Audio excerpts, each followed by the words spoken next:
Welcome back, guys, to another recap. This time we're gonna have a look at my two games from the German Bundesliga from this weekend, or in German, the Schachbundesliga. And I made two draws in this weekend against two strong players. I had two black pieces on this weekend, which made it a bit harder.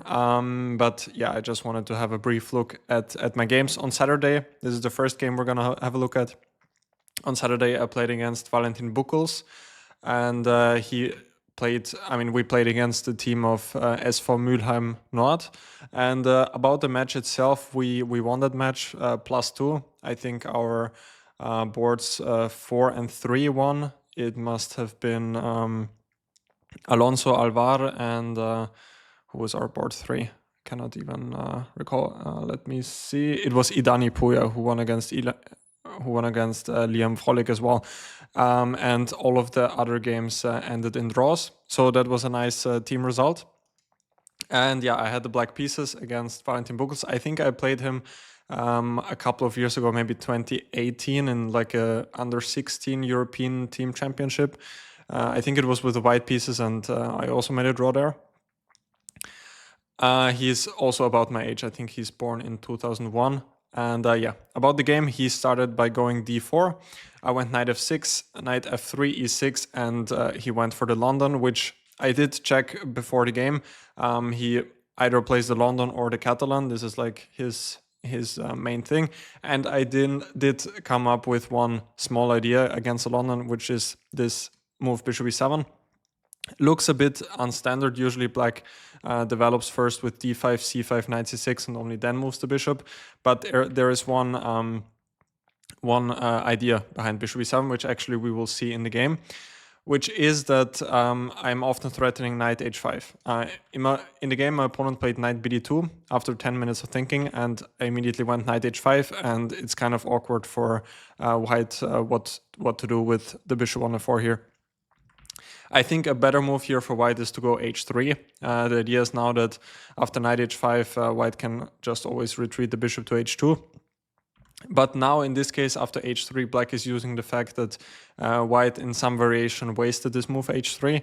I think I intended to go castle e3, c5, and after something like, let's say, c3, there is b6, and black does have this idea after knight bd2 to take on d4, and then bishop a6, just to trade off these bishops. And some position like this is very playable for black, also for a win. There's this plan, queen c8 followed by queen b7, then often b5. And it just reminds me now that this is actually a very similar position than what happened in the World Championship match now, with Ding having the white pieces, where he went for this line. It was it like this? b3, bishop f5, bishop e2, h6, bishop a3. And let me just show what happened in the game in case you missed it. It was this structure here, cd, ed, and here Ding went b4. I think this is how the game went. So there are some similarities here if you compare it. And in that Ding game also, white was a little bit more pleasant. Of course, here the knight is also on a6, which is probably not great, might be better on c6, but anyway, this is the plan. Also, there's one other idea for black actually in this position, which is now to go, let's say, knight c6, and if bishop d3, like this typical London, now to go bishop d6. This is also often an idea, because in the London, white usually wants to go back bishop g3, when after bishop g3, white has h takes g3, but here we have provoked h3, and therefore he cannot retreat the bishop. Of course, here there might be knight e5. This is another possible idea of this move order with bishop e7. But my opponent had knight bd2, and now I have knight h5. The same, as I said, happened after e3. Also knight h5, when I simply win the bishop pair, and black actually has no problems at all. So h3 is definitely the critical move here. But my opponent played knight bd2, knight h5, and now e3. He's giving up the bishop like this. Bishop g3 is also possible, but I don't even have to take right away, but I can. And after hg, Black usually goes for something like d6, knight d7, often a queenside fianchetto, sometimes even a6, b5. And black does have the bishop pair in the long run. And if white goes e4, grabbing a lot of space, then after something like knight d7, e5, also the dark squares can become quite weak. So black is usually quite happy just to get the bishop pair like this. My opponent went e3, going for a different structure, knight takes f4, e takes f4. And here I went c5, which is probably the best move, objectively speaking. But it might have been not the best practical choice. In hindsight, maybe b6 is smarter, because now I want to prepare c5. But whenever he takes now on c5, I can always recapture with a pawn when... yeah, black has probably good chances to play for something. Let's say bishop d3, very logical. Bishop b7, short castle, maybe short castle. Something like rook e1, c5, c3, knight c6. This looks very logical. And yeah, I do have the better pawn structure and also the bishop pair. For sure, white is also not worse here, but I would feel like black does already have the nicer position. I went c5. There's also nothing wrong with that. D takes c5. Happened in the game. Queen c7, which is still alright. I'm just attacking the pawn on f4 as well. So I thought I'm kind of gaining a tempo with g3. But I somehow underestimated his idea with bishop g2. I thought that in these structures the bishop usually wants to go to d3. So let's say bishop c5 is also very logical. Bishop d3. Yeah, I thought this is kind of what white wants because the bishop seemed more active here, to me at least. But maybe it's actually not so clear where the white bishop is better. But I went queen c7, g3, and now knight a6 again, having in mind just to avoid bishop d3. Since now bishop d3 wouldn't make a lot of sense because I can just take with the knight here and yeah, attack the bishop on d3. But anyway, he wants to go to g2. I think this was his main idea, and I kind of underestimated how good the bishop here actually is on g2. Again, bishop c5 might have been a bit better. Again, here I thought you might go bishop d3, but I guess there's nothing for me to be scared of here. I can just go something like maybe b6 here, bishop b7, knight c6. I only have to watch out about some business like this. Castle, there might be some ideas with bishop h7 and knight g5. I have to watch out for that. But I went knight a6 with the idea to recapture with the knight here, which, yeah, in fact, might not be so great because the knight on c5 in some cases is actually misplaced. He went bishop g2, bishop takes a6. Did seem very dangerous since after ba6 there will follow bishop b7, for example this. White probably has to go b4, otherwise I will just get the pawn on c5 back. I thought bishop b7, short castle, queen c6 when he cannot move the knight. And I will just follow up with short castle, then rook d8, d6. Just opening the whole position seemed very dangerous for white to me. So we went bishop g2, knight takes c5, short castle. I went short castle, maybe b6 here. I was spending some time here. Might have been a safer option just to get bishop b7 right away. I just didn't want to, I was just lazy to calculate some forced lines like this and being afraid of some knight c4, knight d6. But white should not be in time. I just ended up going short castle because I thought it doesn't really matter, but maybe b6 right away would have been a good move as well. He went c4. Again here, b6 would have been an option. Just playing for the fianchetto. I think I should have gone for this at some point because as we saw later in the game, my bishop was kind of stuck on c8. Instead, I went bishop f6, queen c2, and here I spent a lot of time and then went h6. I wasn't that happy with that move. The thing is, I was a bit worried that he might get knight g5 and knight e4. Therefore, I went h6. But of course, in general, black would prefer to get g6, bishop g7. With h6, I'm somewhat weakening the light squares. And also my bishop would like to retreat to g7. So maybe a5, this was the other candidate move I was considering. And here I was looking at knight g5, g6, and one of the knights to e4. And I wanted to avoid him getting the at least one knight to e4. That's why I played h6. But maybe this is better. I think I was looking at something like this. This was looking good for me, I think. because after rook b1, protecting the pawn here, I thought I have d5. This was at least my calculation. I didn't check any of this with the computer, but the point is after cd, ed, bishop f5 will come, and yeah, I thought I'm probably even winning some material here. But there were some things I didn't like. Also with g6, the dark squared could be weak in some case if I give up the bishop. And yeah, anyway, I decided to go for h6, just avoiding knight g5. He went rook d1, and now I went queen b6. a5 was my first instinct, but here I didn't like knight b1 for some reason. I was somewhat scared that the knight could come to c3 and then to b5, and I didn't really see how to finish my development here.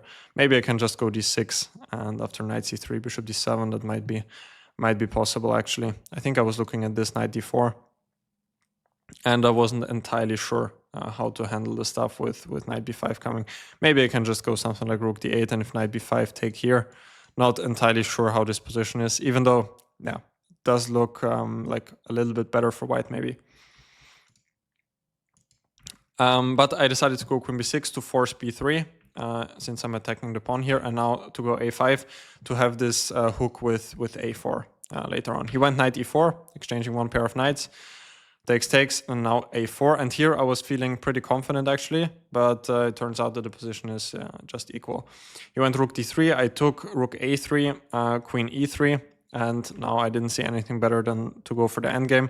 Also at this point I was considering d5, because there are some ideas now with my bishop opening up, but I didn't really see, yeah, it just didn't seem like it's enough. Bishop e6, I thought white has many ideas.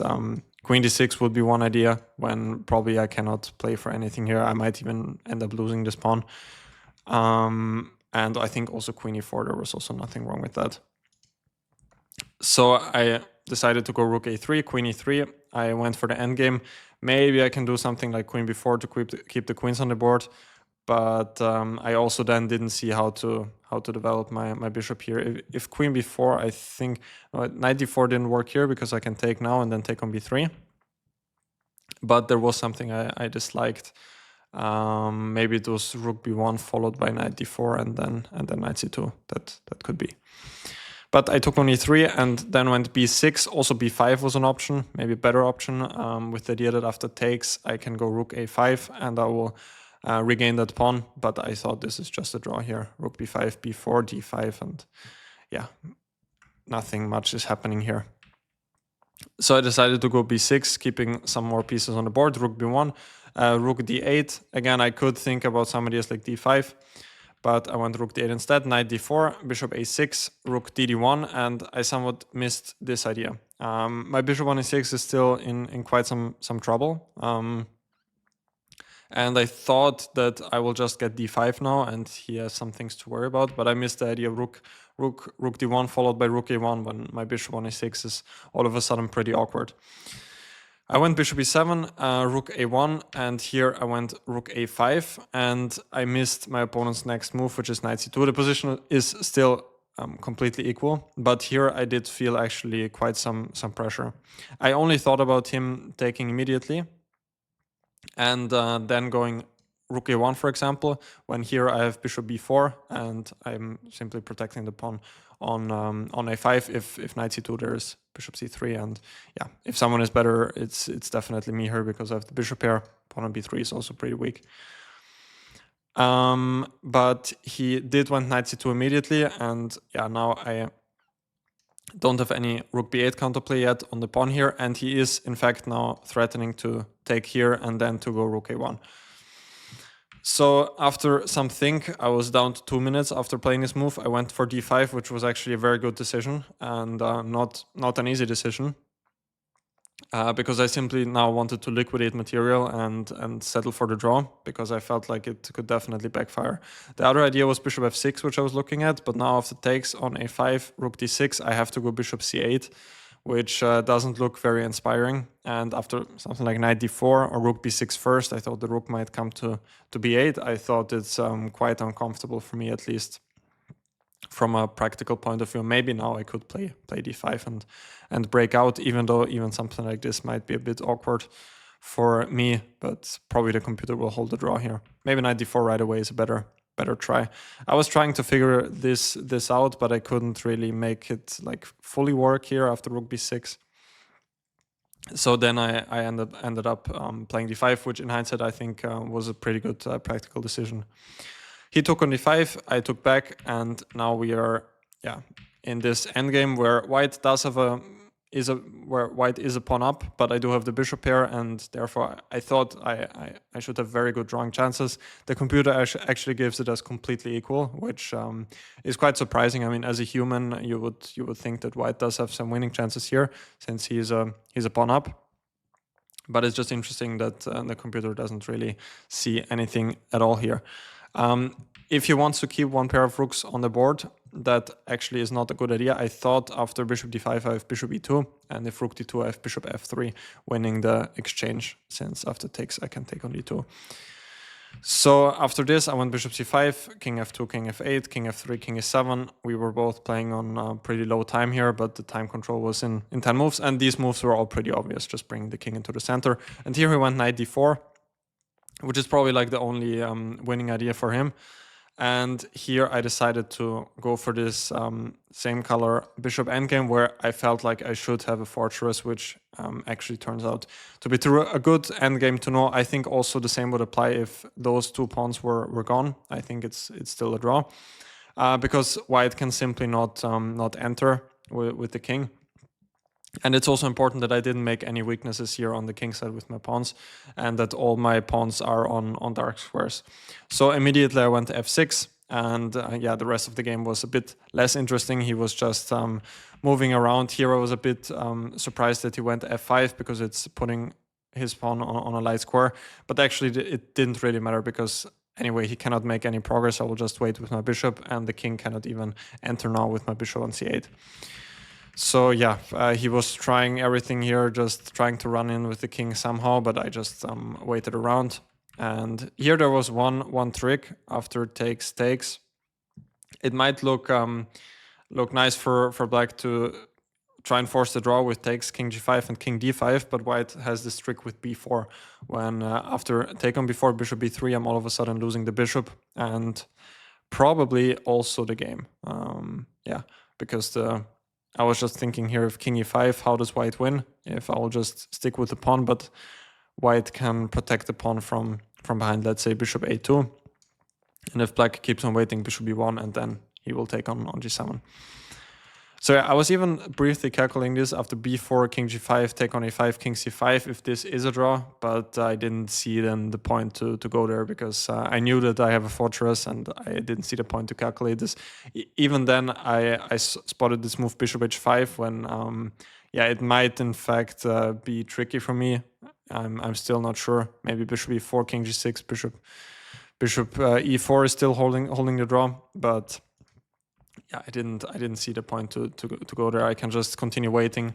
He went g6, and again the waiting game continued. And yeah, at some point he exchanged the pawns with b4, and after a couple of moves we settled on the draw. Actually, a funny thing here is, which I remembered during the game. Let's say white, where is it? Let's say in this position. Let's say white goes d5, black can even go bishop c6 here, which I think is quite funny, because this is quite a well-known fortress if the bishop reaches the f8 square. Usually in the books you can see this fortress without the f-pawns, but the pawns don't really matter. You can even put the white pawn on e4, black pawn on e5, and I think you can continue the same along this diagonal. You can have black pawns e5, d4, c3, white pawns on e4, d3, c2 added to the board. I think it's still a draw. The point is black will just go to the corner here, and white cannot make any fortress, because it will always be stalemate. And if the king reaches h8, it's the same. Black can just wait around, and whenever white approaches, it's a stalemate. So this is a good thing to know. There was actually one game. It was between Geary and Shankland from Weikanzee, I think, from the Tata Steel Masters. I think it was 2019, where Shankland actually had this fortress with the black pieces and resigned in the position, because I assume he just didn't remember the fortress, which of course is very unlucky to resign in a drawn position. But therefore, I'm saying this, that it's quite useful to know this. To know this fortress. Other than that, I mean, the game, I was wishing to create more chances at some point, but they just didn't really come to me. And I'm not sure. I think my opponent played a fine game. As I said in the opening, maybe the c5 was a bit uncalled for. Maybe I can prepare with b6, which might have some more practical value. And also this putting the knight to c5 was, I think, pretty unnecessary. I should just take on c5 with the bishop, and after bishop g2, b6, bishop b7, short castle, knight c6, and we have a normal game with better coordination for my pieces, I would say. So yeah, that was the first game, and now let's have a look at the second game. Now the second game, which was played today, I have to admit that it was a bit less interesting. I would say even less interesting than the first one. I had the black pieces against Stevic, grandmaster from Croatia, who is currently sitting at around 2550, but very experienced and very solid player as well. He went e4. I did surprise him a little bit by going c6, I think, because I haven't played the Caro-Kann in quite a long time. Usually, especially against very strong players, I have stick to my solid e5 repertoire, but I felt like trying something else. c6, knight f3, d5, and my opponent went for the topical two knights against Caro-Kann.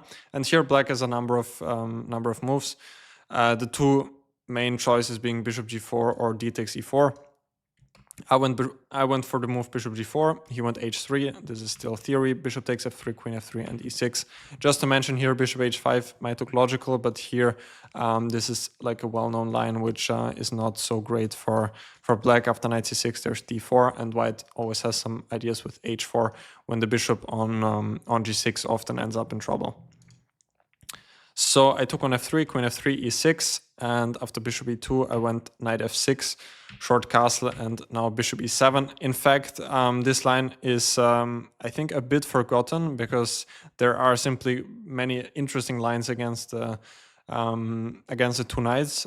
One recent development was I think it was e5, knight d7, and some a5, I think. Firuza played it against Markus Rugger when Austria was playing against France in the European Team Championship 2021, I think, where Firuza had this incredible run. I think he made 8.5 out of 9 or something, and in this tournament he ended up crossing 2800.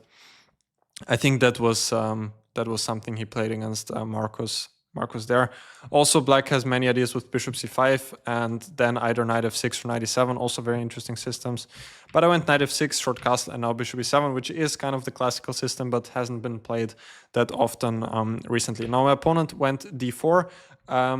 White can also always choose this setup with d3, which leads to a bit of more of a slower game where the center remains closed.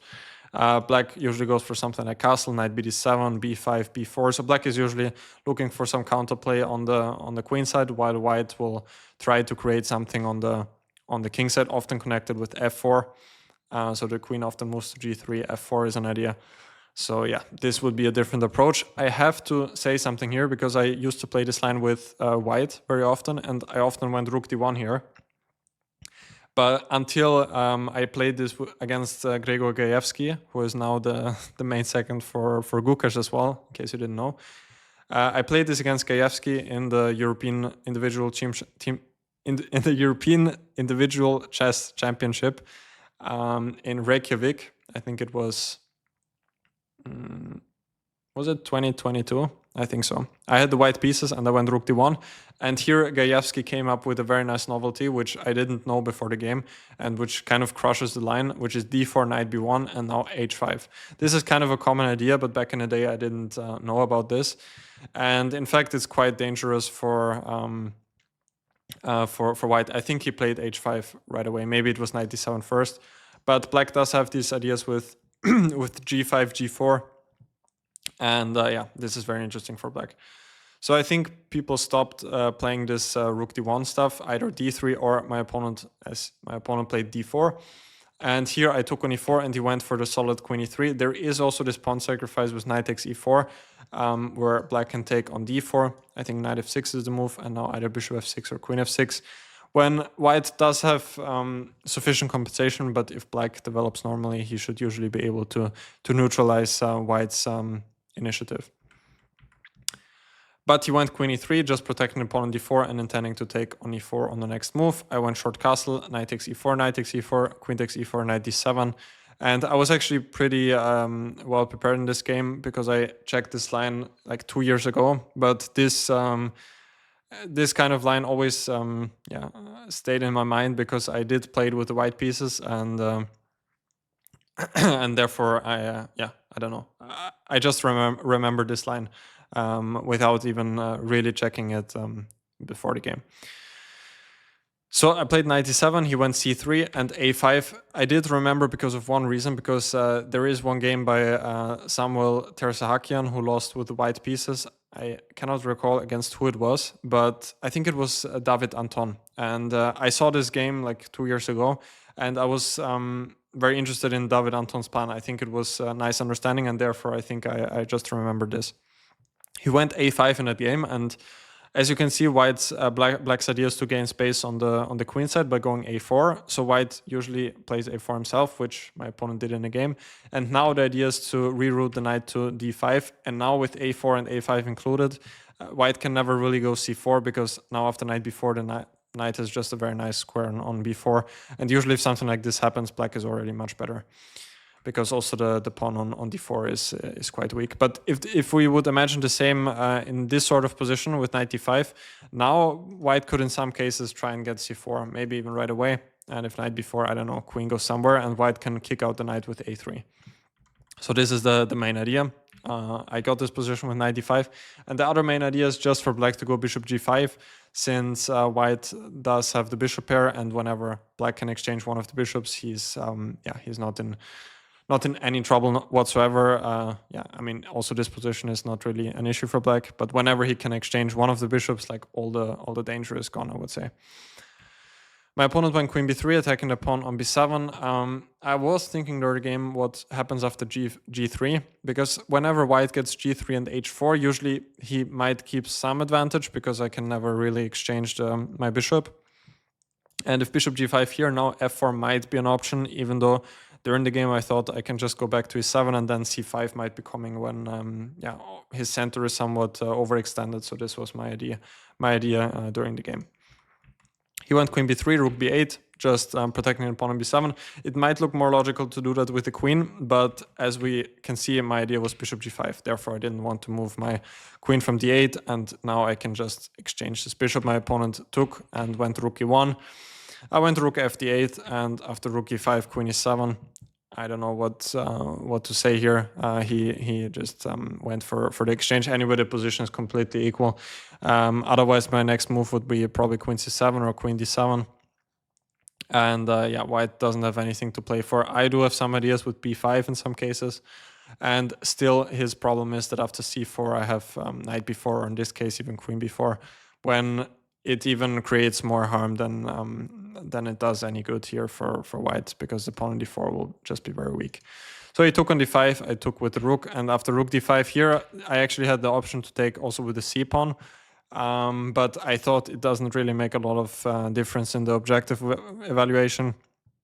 I mean, in this position, I thought probably only if someone can be better, it's white, because of my weakness on the queen side.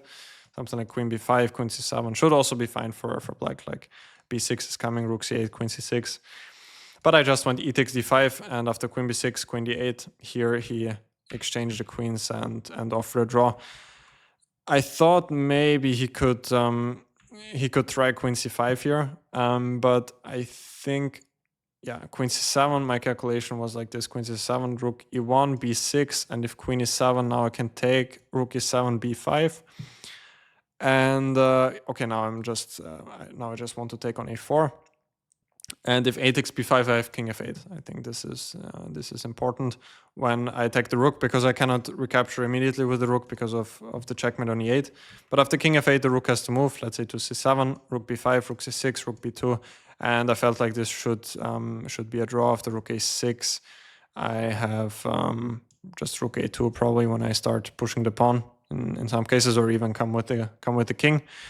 And if rook c5, I think I also just have a4, and if he takes here, probably only he can be risking I'm threatening rook b1, and after king h2 I can just take here. Probably it's just a draw. So yeah, 2 draws in that weekend. I cannot really complain. I would have wanted to score +1, especially to have a win against Buckels, but you can simply not win all of the games, especially if you're black. And yeah, this will probably conclude my tournaments for this year when it comes to classical chess. I might do another video about like my progress and how happy I was with this year so far when it comes to my classical chess performance. But for now, it looks like this were my last two classical games, which bring me to a life rating of I think 2533, 34, something like that. So not so terrible. Yeah. Happy about how the European individual went. That was pretty important for me. And yeah, the next tournament is the World Rapid and Blitz. So I don't know why I'm saying all of this. This should be about the Bundesliga. But anyway, let me know, guys, in the comments if you enjoyed the recap of this weekend. It was probably a longer video. I didn't really watch the clock. But yeah, if you did enjoy, don't forget to leave a like and subscribe to the channel. Also, do let me know what you want to see for the rest of the year, for what sort of content. If you want to continue seeing some World Championship recaps or some educational videos or some streams, definitely let me know in the comments. I really appreciate your feedback. And yeah, hope you enjoyed the recap, and I wish you a lovely week. So take care, guys. Thank you for watching, and see you next time.